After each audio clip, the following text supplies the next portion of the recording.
Hello everyone, welcome back to our YouTube channel. तो आज की इस वीडियो में हम लोग कवर करने वाले हैं इंग्लिश 100 मार्क्स के पोएट्री सेक्शन का poem number 7 Macavity the mystery cat. हम लोग इस वीडियो में इस चैप्टर से जितने भी सारे ऑब्जेक्टिव क्वेश्चन आंसर्स हैं वो सारा कवर करेंगे। तो आपको मेरे साथ वीडियो में लास्ट तक बने रहना है और अगर आपको क्लास अच्छी लगे तो लाइक करना है और अपने दोस्तों में शेयर करना है। अगर आप इस चैनल पर नए हैं तो चैनल को सब्सक्राइब करके बेल आइकन को दबा लेना है। तो चलिए हम लोग आज के क्वेश्चन की ओर चलते हैं। यहाँ पे फर्स्ट क्वेश्चन में पूछा जा रहा है the waste land has been composed by. ये जो द वेस्ट लैंड है यानी एक पोएम का नाम है द वेस्ट लैंड, ये किसके द्वारा रचा गया यानी इसके रचयिता कौन है? टी.एस. एलियट या W.H. ऑडेन या S.T. कॉलरिज या जॉन डॉन। तो यहाँ पे जो आपका ऑप्शन यानी ऑप्शन नंबर ए बिल्कुल करेक्ट हो जाएगा, यानी इसके रचयिता कौन है? टी.एस. एलियट है। चलिए अब देखिए हम लोग सेकंड क्वेश्चन में, और आप लोग कमेंट में आंसर देते चलिएगा क्वेश्चन के कौन सा आंसर करेक्ट है, आप लोग कमेंट में जरूर बताइएगा। चलिए यहाँ पे सेकंड क्वेश्चन में पूछा जा रहा है मैकाविटी इज यानी Macavity's powers of levitation would make a dash stare. तो यहाँ पे जो लेविएशन का मीनिंग क्या होता है मैं आपको बता दूं, यानी वो इस तरह का छलांग मारता था, यानी इस तरह का वो चलता था कि लोगों को यानी थोड़ा सा महसूस भी नहीं होता था। इसको हम लोग क्या बोलते हैं? लेविएशन बोलते हैं। तो यहाँ पे क्या होगा आपका ऑप्शन नंबर ए में सेंट होगा या डेविल होगा या फ़कीर होगा या नन ऑफ दीज हो जाएगा आपका। तो यहाँ पे जो आपका ऑप्शन नंबर सी बिल्कुल करेक्ट हो जाएगा, यानी फ़कीर। चलिए अब अगला क्वेश्चन देख लेंगे हम लोग। यहाँ पे क्वेश्चन नंबर 3 में क्या है? क्वेश्चन नंबर 3 में, और आप लोग कमेंट में आंसर बता दीजिएगा सारे क्वेश्चन का।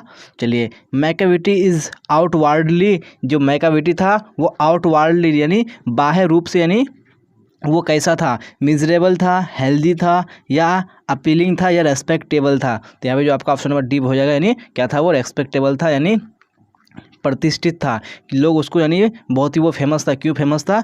क्योंकि वह इस तरह का चलता था, इस तरह का मतलब वो चोरी करता था कि लोगों को थोड़ा सा भी एहसास नहीं होता था। चलिए अब अगला क्वेश्चन देख लेंगे हम लोग। यहाँ पे क्वेश्चन नंबर 4 में क्या है? क्वेश्चन नंबर 4 में, और आप लोग सारे क्वेश्चन का आंसर कमेंट में बताइएगा और करेक्ट आंसर बताइएगा।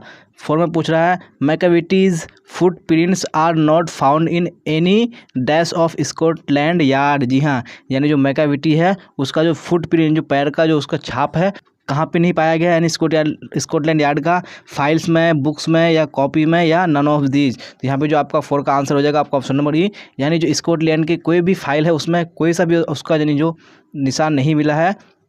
तो यहाँ पे आपका ऑप्शन नंबर ए बिल्कुल करेक्ट हो जाएगा। चलिए अब अगला क्वेश्चन देख लेंगे हम। क्वेश्चन नंबर 5 हम लोग क्या है? क्वेश्चन नंबर 5 में according to Eliot Macavity is the dash of crime. जी हाँ, जो एलियट के अनुसार, यानी जो हमारा पोएट है टी.एस. एलियट, उसके अनुसार Macavity is the dash of crime, Hitler of crime या नेपोलियन ऑफ क्राइम या अलेक्जेंडर ऑफ क्राइम या नन ऑफ दीज। यहाँ पे जो आपका ऑप्शन नंबर हो जाएगा बी करेक्ट हो जाए, नेपोलियन ऑफ क्राइम इसको नाम दिया गया है। किसको? मैकाविटी को। चलिए अब अगला क्वेश्चन देखेंगे हम लोग। क्वेश्चन नंबर 6 में क्या है? क्वेश्चन नंबर 6 में who has compose the poem Macavity the mystery cat.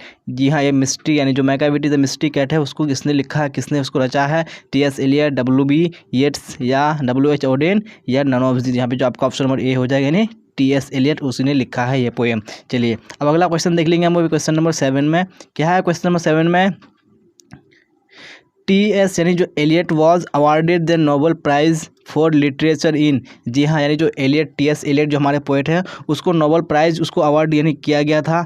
किसमें? साहित्य के क्षेत्र में, लिटरेचर के क्षेत्र में। तो कब मिला था उसको?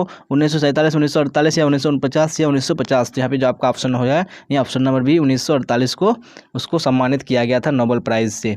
चलिए अब अगला क्वेश्चन देख लेंगे। अभी क्वेश्चन नंबर हम लोग 8 में क्या है? क्वेश्चन नंबर 8 में Eliot belong to dash century. जो हमारे पोएट हैं वो कौन से सेंचुरी से बिलोंग करते हैं? 18th, 19th या 20th या नन ऑफ दीज। यहाँ पे जो आपका ऑप्शन नंबर सी हो जाएगा बिल्कुल करेक्ट हो जाएगा, यानी 20वीं शताब्दी से बिलोंग करते हैं हमारे पोएट। चलिए अब अगला क्वेश्चन देख लीजिए। यहाँ पे क्वेश्चन नंबर 9 क्या है? क्वेश्चन नंबर 9 में एलियट वॉज ए, यहाँ पे जो टी.एस. एलियट वॉज ए यानी वो क्या थे? पोएट थे या वर्स ड्रामेटिस्ट थे या क्रिटिक थे या ऑल ऑफ दीज। यहाँ पे कौन सा आंसर करेक्ट हो जाएगा आपका? ऑप्शन नंबर डी, यानी ये क्या थे? पोएट भी थे, वर्स ड्रामेटिस्ट भी थे और क्रिटिक भी थे। चलिए अब अगला क्वेश्चन देख लेंगे। यहाँ पे क्वेश्चन नंबर हम लोग 10 में क्या है? क्वेश्चन नंबर 10 में Macavity the mystery cat is a dash poem. यह कैसा पोएम है? ह्यूमरस या डिडैक्टिक या सिंबॉलिक या नन ऑफ दीज। चलिए यहाँ पे आपका ऑप्शन नंबर ए हो जाएगा, यानी कैसा पोएम है ये, ह्यूमरस पोएम है। तो हम लोग ह्यूमरस किसको बोलते हैं, यानी जिसको पढ़ने के बाद आपको यानी क्या है, एक तरह का हंसी आए, उसी को हम लोग क्या बोलते हैं, ह्यूमरस बोलते हैं। चलिए अब अगला क्वेश्चन देख लेंगे। यहाँ पे क्वेश्चन नंबर हम लोग 11 में क्या है, क्वेश्चन नंबर 11 में Macavity is the dash of Scotland yard. तो मैकाविटी जो स्कॉटलैंड यार्ड का वो क्या है, डेस्पेयर या बैफलमेंट या फ्रस्ट्रेशन या नन ऑफ दीज। यहाँ पे जो आपका ऑप्शन नंबर हो जाएगा यानी बी बिल्कुल करेक्ट हो जाएगा, बैफलमेंट। चलिए अब अगला क्वेश्चन देख लेंगे। यहाँ पे क्वेश्चन नंबर हम लोग 12 में क्या है, क्वेश्चन नंबर 12 में सारे बच्चे कमेंट में आंसर देते चलिएगा कि कौन सा आंसर करेक्ट होगा आपका। चलिए 12 में पूछा जा रहा है T S. Eliot has written the poem. तो कौन सा पोएम लिखा है टी.एस. एलियट ने, फायरहाइम या स्नेक या मैकाविटी द मिस्ट्री कैट या द सोल्जर। तो यहाँ पे आपका ऑप्शन नंबर सी हो जाएगा, यानी मैकाविटी द मिस्ट्री कैट ये पोएम उन्होंने लिखा है। चलिए अगला देख लेंगे। यहाँ पे क्वेश्चन नंबर 13 में हम लोग, चलिए तो आप लोग सारे क्वेश्चन को यानी लास्ट तक देखिएगा और आंसर देते चलिएगा, क्योंकि ये सारा क्वेश्चन इंपॉर्टेंट, अगर आप इस चैप्टर से ये सारा क्वेश्चन कर लेते हैं तो आपको और कहीं पढ़ने की ज़रूरत नहीं है। चलिए देखिए यहाँ पे 13 नंबर क्वेश्चन में क्या पूछा जा रहा है, dash is a master of criminal. यहाँ पे कौन मास्टर ऑफ क्रिमिनल है, मैकाविटी या मंकी या रैकाविटी या नन ऑफ दीज। यहाँ पे जो आपका ऑप्शन नंबर ए हो जाएगा, यानी जो मैकाविटी है इसको यानी मास्टर ऑफ क्रिमिनल कहा गया है। चलिए अब अगला क्वेश्चन देख लेंगे। यहाँ पे हम लोग क्वेश्चन नंबर 14 क्या है, क्वेश्चन नंबर 14 में, और आप लोग कमेंट में आंसर देना मत भूलिएगा।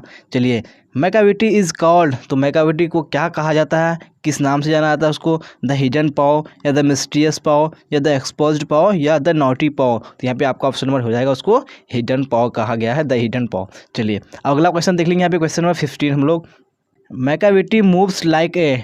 तो जो मैकाविटी है वो मूव्स यानी जो चलता है वो किसके जैसा चलता है, स्कॉर्पियन या स्नैक या मंकी या नन ऑफ दीज। यहाँ पे आपका ऑप्शन नंबर बी हो जाएगा, नहीं वो सांप के जैसा चलता है, कौन, मैकाविटी। चलिए अब अगला क्वेश्चन देख लेंगे। यहाँ पे क्वेश्चन नंबर 16 हम लोग, क्या है क्वेश्चन नंबर 16 में, the poet compares Macavity to, यानी जो हमारा पोएट है वो कंपेयर करता है मैकाविटी का किसके साथ करता है, चार्ल्स के साथ या समुद्रगुप्त के साथ या बिस्मार्क या नेपोलियन के साथ। तो यहाँ पे जो आपका ऑप्शन नंबर डी हो जाएगा, यानी जो मैकाविटी यानी जो उसका जो कंपेरिजन करता है वो नेपोलियन के साथ करता है। चलिए अगला क्वेश्चन देख लेंगे। यहाँ पे क्वेश्चन नंबर 17 क्या है, क्वेश्चन नंबर 17 में, Macavity is the settlement of. तो कहाँ का सेटलमेंट हो, Scot Yard, M coat yard, यहाँ पे स्कॉट यार्ड नहीं है सॉरी, यहाँ पे बी कोट यार्ड या एम कोट यार्ड या स्कॉट यार्ड या नन ऑफ दीज। तो यहाँ पे जो आपका ऑप्शन नंबर सी हो जाएगा, बिल्कुल करेक्ट हो जाएगा, नहीं वो कहाँ का सेटलमेंट है, नहीं स्कॉट यार्ड का। चलिए अब अगला क्वेश्चन देख लेंगे। यहाँ पे हम लोग क्वेश्चन नंबर 18 में क्या है, क्वेश्चन नंबर 18 में,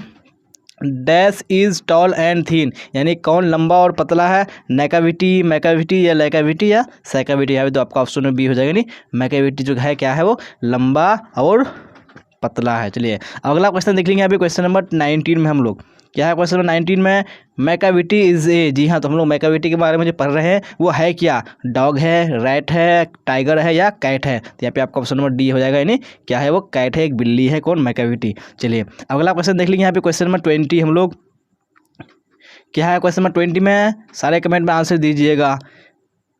मुंगोजेरी and Griddlebone are also, यानी जो मुंगोजेरी है और जो ग्रिडल बोन है ये क्या है, डॉग्स हैं, मंकीज़ हैं, बर्ड्स हैं या कैट्स हैं। तो ये भी क्या है, मैकाविटी की तरह कैट्स है यानी बिल्ली है। ये आपको क्वेश्चन पूछा जा चुका है 2018 में, तो आप लोग ध्यान से क्वेश्चन का आंसर करते चलिएगा। चलिए अब अगला क्वेश्चन देख लेंगे। यहाँ पे क्वेश्चन नंबर हम लोग 21, क्या है क्वेश्चन नंबर 21 में, मैकाविटी इज़ एन।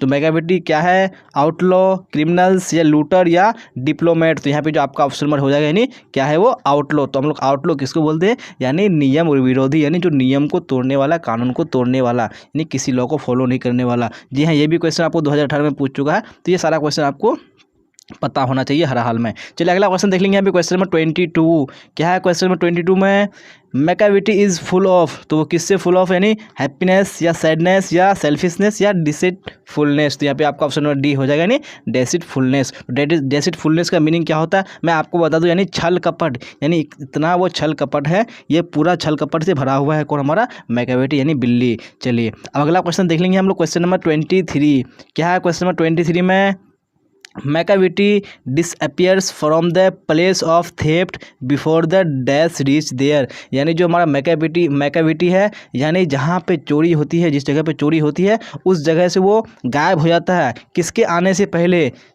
ऑनर्स के, पुलिस के, या चार्ल्स के, या नन ऑफ दिस। यहाँ पे आपका ऑप्शन नंबर बी हो जाएगा, यानी पुलिस के आने से पहले ही वहाँ से वो जहाँ पे चोरी करता है वहाँ से वो निकल जाता है, उससे पहले ही। चलिए अगला क्वेश्चन देख लेंगे। यहाँ पे क्वेश्चन नंबर हम लोग 24 क्या है। क्वेश्चन नंबर 24 में he is broken every human law is taken from, ये जो पंक्ति है, ये जो लाइन है, ये कहाँ से लिया गया है। द सोल्जर, या फायरहाइम, या एन एपिटाफ, या मैकाविटी द मिस्ट्री कैट। यहाँ पे आपका ऑप्शन नंबर डी हो जाएगा, नहीं मैकाविटी द मिस्ट्री कैट से लिया गया है ये लाइन। चलिए अब अगला क्वेश्चन देख लेंगे हम लोग। क्वेश्चन नंबर 25 क्या है। क्वेश्चन नंबर 25 में सारे बच्चे आंसर दीजिएगा कमेंट बॉक्स में।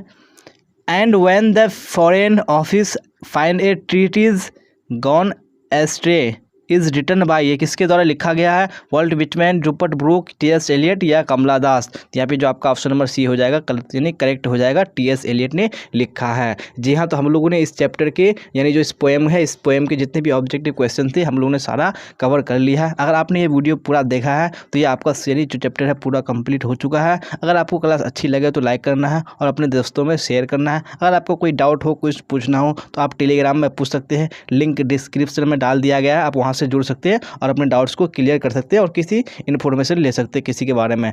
चलिए अगर आपने पोएम नंबर 10, पोएम नंबर 9 या पोएम नंबर 8 कंप्लीट नहीं किया है तो आप लोग प्ले लिस्ट में जाके चेक कर लीजिएगा, मैंने वहाँ पे वीडियो अपलोड कर दिया है, आप लोग वहाँ से कवर कर लीजिएगा। चलिए यहाँ तक बने रहने के लिए आप सबका धन्यवाद। फिर मिलेंगे हम लोग अगली क्लास में। Till then bye bye, tata, see you on the next class.